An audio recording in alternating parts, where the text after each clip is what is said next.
Hello, everyone. Today we're going to talk about another exception to the law of dominance, and today's example is going to be what we call multiple alleles.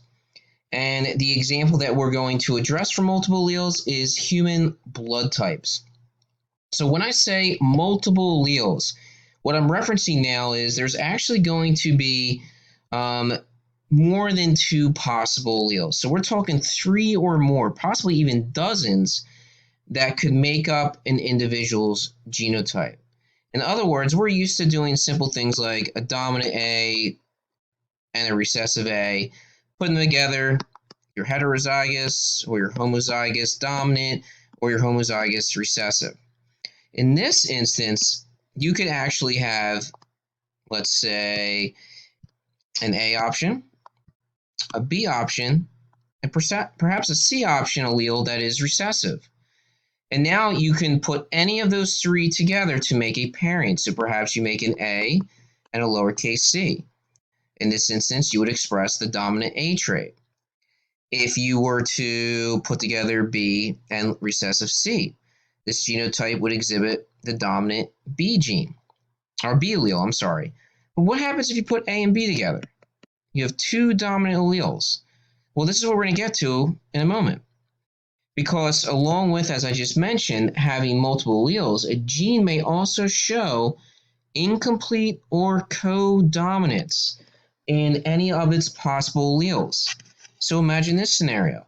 You have an A allele, but then you have an incompletely dominant A allele, or a B allele, or a recessive B allele, or a capital C dominant C allele that's also incompletely dominant. So look at all these allele options that you have, but you can only ever have two of them together at any given time. So a lot of the traits that humans have, all right, except all our eye colors, hair colors, there's other types of inheritance, such as polygenic inheritance, that affect this, but they can also be controlled by what we call multiple alleles. So let's look through the scenario for humans for multiple alleles that we're going to cover, and that is our blood types that we have right here.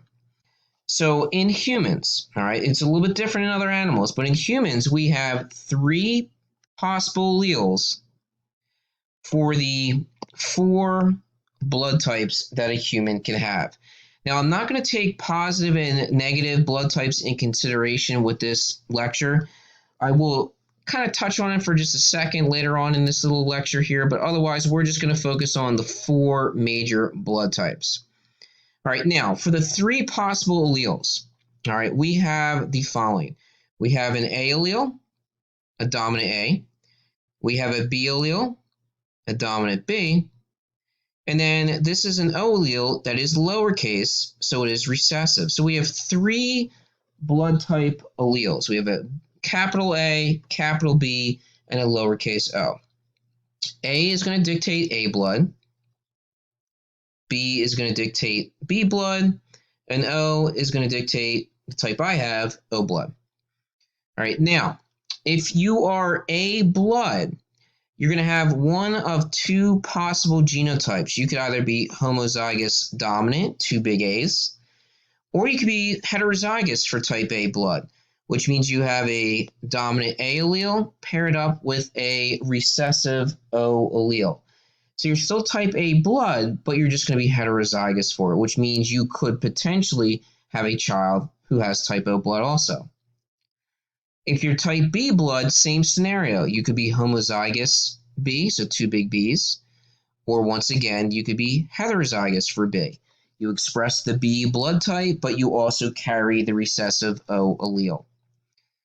If you have type O blood, you can only be one genotype, and that is fully recessive. Remember, the only way to ever see a homozygous recessive trait is to be homozygous recessive. So two lowercase o's gives you type O blood.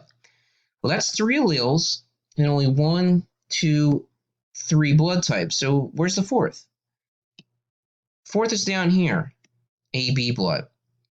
All right. For AB blood, you have two dominant alleles together. Notice how we've written them. All right. We have a capital A with a capital B. Put them together, you get the genotype AB. So type AB blood, in essence, is both blood types at the exact same time. All right, you're going to have two specific types of proteins that we're going to look at in a second on your red blood cell surface that makes it look like you have two blood types at the same time. So once again, we have three alleles. All right, we have dominant A, dominant B, recessive O. But then we're going to have four blood types. We're going to have A blood, B blood, O blood, or AB, depending on what genotype you end up getting as an individual. All right, so before we move on, if you look at the diagram over here on the right, again, remember your blood isn't just red liquid. Inside that liquid, you're going to have red blood cells, which are right here. You're also going to have white blood cells that help fight infection. You're going to have plasma, which is pretty much all the water, sugar, salts, any other proteins that are floating in your blood. And then you will also have platelets here, which are, if you get a scratch and you start to bleed, those are what help to seal the wound and create a scab. All right, but again, we're going to focus here on just the red blood cells themselves. So what makes you really ultimately, besides the genotype, have a specific blood type? All right, group up here simply means type. All right, so again, A blood, B blood, AB, or O. On your red blood cell surface, so right here's your red blood cell, all right, you'll notice in each of these images, all right, for the type A or group A blood, you have like a little red lollipop on top. For B, a little green one. For type AB blood, you have both. For type O, you got nothing, all right? Absolutely zero little tiny lollipops going on. So what those are, they're actually proteins.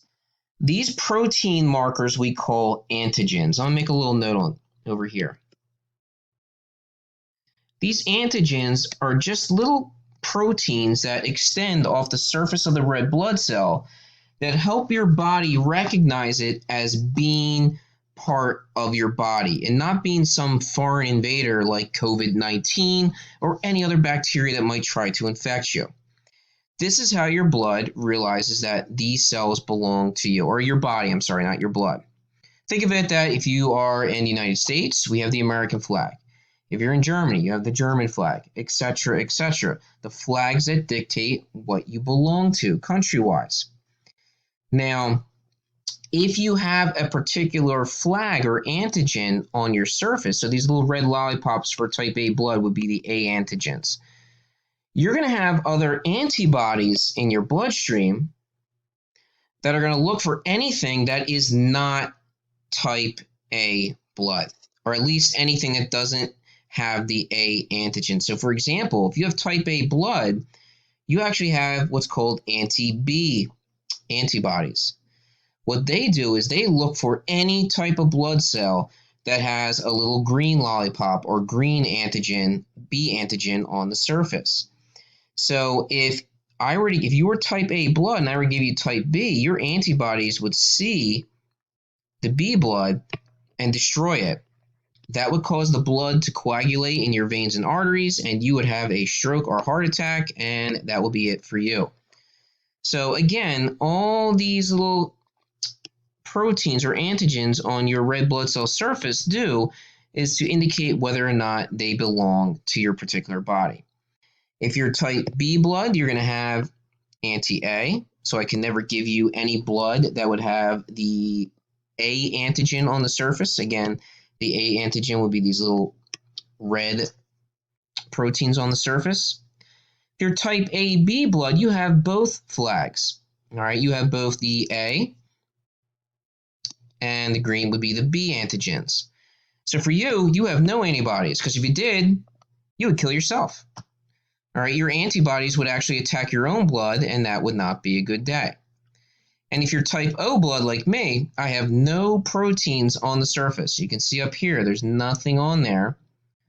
But that means I have two antibodies. I have both anti-A and anti-B antibodies. So if I were to get any other blood type besides O, my body would look for it, find it, and destroy it. All right, so for me, that means I'm only really ever going to be able to accept type O blood. So that's what it means when you're trying to figure out what type of blood you can get or receive, etc. If I drag this down, I can kind of show you this. So if you are type AB blood, all right here, that means, again, you have both the A and B antigens on your surface. You will have no antibodies. All right, but what that means is you can only give blood to people who also have AB. Because you have both proteins, A and B, on your surface. Anybody else who doesn't have those, they're going to try to destroy that blood. So you can only give it to type AB patients. However, you are the universal receiver. All right, what that means is you can take any other type of blood because your body has no antibodies. And then you just kind of follow that logic through. Like if I were to skip the type B blood, that means you have the B antigen on the surface. You'll have A antibodies. You can give blood to anyone, all right, that is either B or AB, because AB will not fight off those B antigens because they already have it. You wouldn't be able to give it to just an A patient or A blood type patient. Again, they can receive from either B or O. They could not receive from AB because the A antigen would be recognized and that blood type would be destroyed. And then finally, if you're type O blood, like I said, I have no antigens on my surface of my red blood cells, but I have both antibodies in my blood. I'm the universal donor. I can give blood to anyone. Red Cross is always calling me for my blood. However, I can only receive blood from people who are also type O, and that's it. All right, now, let's work out some problems here to get you going with your homework. Problem number 1. If a man heterozygous for type A blood, now what that means again is he's type A, he's heterozygous, he has the O recessive allele. He has children, or he's going to have children with a woman who's type O, so she's 2 lowercase o's. What types of blood could their kids have? Well, if we fill out our Punnett square, you want to put the dominant alleles in front. I have this genotype possibility, and I have this genotype possibility. So I'm going to have kids, or this couple could have kids who are either type A blood or type O. Example 2. A man heterozygous for type A blood has children with a woman who's heterozygous for type B. So she's big B and then lowercase o. What types of blood could their children have? I'm going to put the big A in front of the big B here because A comes before B in the alphabet. Here's a heterozygous A. This would be a heterozygous B child or an O child.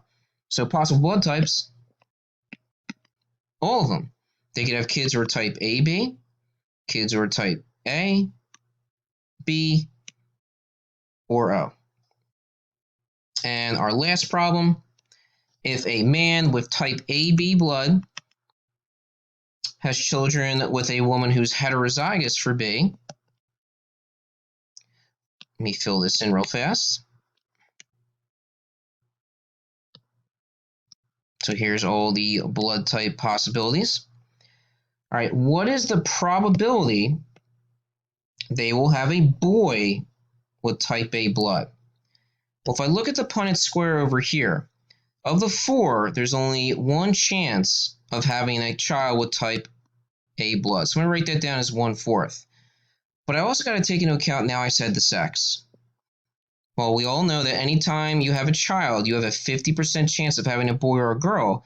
So what I got to do is I got to multiply the chances of having a boy, which is 1/2, by the chances of having these 2 parents having a kid with type A blood, which is 1/4. My answer is 1/8.